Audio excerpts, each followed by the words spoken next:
丽嫔娘娘，你怎么瘦了这么多，下巴也变尖了？啊，爹，女儿是思念您啊。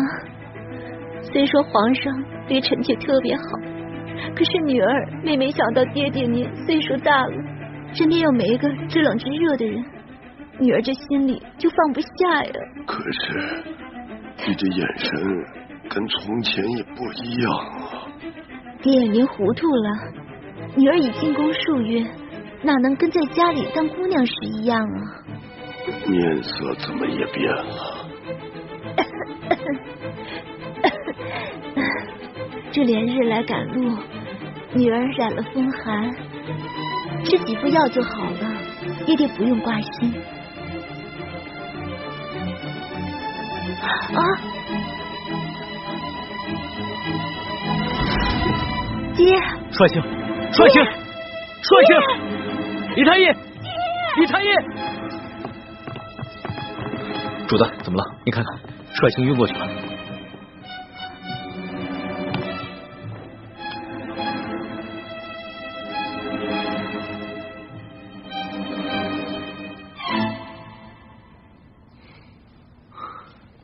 主子，舒大人的脉象很不好，只怕随时都可能。啊！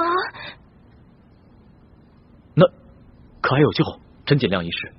只是舒大人本就重伤未愈，又元气大伤，好不容易见到了主子，还有丽嫔娘娘，难免心情激动，多说了一些话，自然便撑不住了。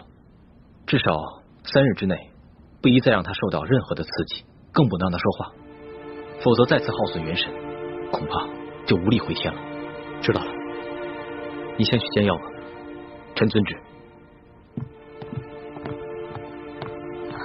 丽嫔娘娘，主子，要不然咱们也先出去吧，让舒大人好好在这儿静养一下。李德福，你留在这儿，亲自照顾舒剑。这。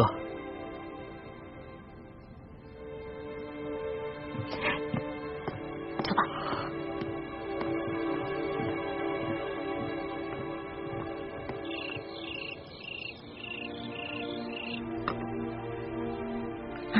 真没想到，这个舒剑受了那么重的伤，居然还能发现我跟舒婉欣的细微不同。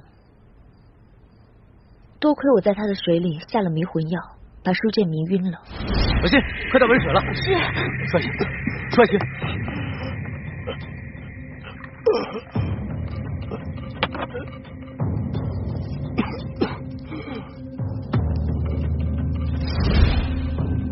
否则他得多盘问我几句。就算我能应付得过去，康熙啊也还是会起疑心的。也不知道六师傅找到舒婉欣了没有？咱们两边都不能再出半点岔子了，否则倾城的身份就暴露了。只有我一个人暴露不要紧，万一康熙心思那么缜密，他会想咱们在宫中的点滴细节，就会把你们两个也怀疑上的。舒婉欣就交给六师傅了。至于这个舒剑，不能让他再醒过来了。你们什么意思啊？你要杀了舒剑啊？不行，我不同意。